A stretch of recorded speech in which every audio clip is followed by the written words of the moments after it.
Prenuptial agreements have been around for years, but is there a new clause that can put even more boundaries on your love life? I recently heard about the love contract clause, where couples are now stipulating what they're going to do in their relationships. I've heard couples are now writing down how many times they're going to have sex, how often they're going to go out, how much weight they can gain or lose, and it's all in a contract. So it's kind of crazy. Is it true that you can create a contract in your relationship that deals with these lifestyle issues? Here with some insight on this topic is attorney Ann-Margaret Carrozza. So is this true? Yes. Now, yes. This is the love contract is sort of like the next generation in prenuptial agreements. So the love contract, though, is really special because it can serve as the mission statement for the couple and really be a joint goal-setting device. But is it just an idealistic notion, or is it literally, hey, if we don't have sex at least twice a month, we're done?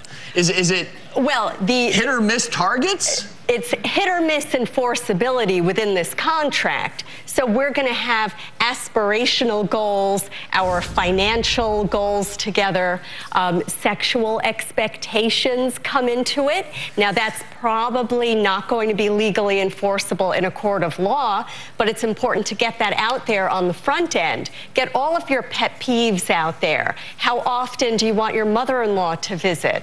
All of these things. So this is, and you encourage clients to include some of these things if they're important to them? I really do. This is a very useful exercise, bringing the contract process into it to kind of vet. Honey, it's the 31st. We've only had sex 3 times this month.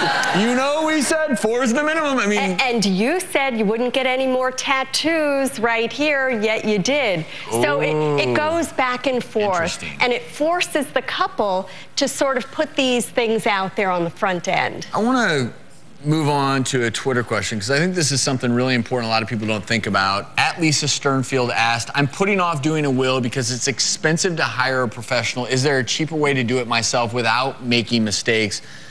We even know in medicine, end-of-life planning, it's highly underutilized.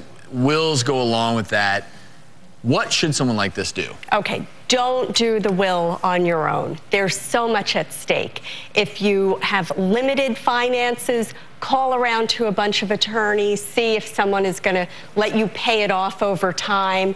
If your finances are non-existent, make some phone calls, see if someone would do it on a pro bono basis. What about some of these online will making websites? I wouldn't do it. I wouldn't do it. It's a penny wise and a pound foolish. They're going to be in court with it for months and months and months on the other end. Now, when someone has a child, I don't care you don't have any money, you think you don't need a will. If you have a child, you need to put within the will who's going to be the guardian of that child. Otherwise, a court is going to decide. Now, beyond who raises your child, how old do you want them to be when they inherit assets?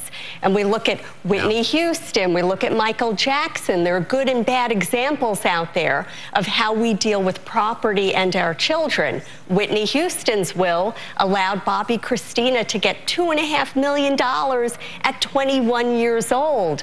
I don't know about you, but I didn't know what the heck I was doing with money at 21. So the point is, if you don't have a will, think long and hard about putting one together, and you can learn more of Ann-Margaret Carrozza's tips at our website, thedoctorstv.com. And Margaret, thank you so much. Thanks so much. Thank you. More on the other side of the break. Coming up.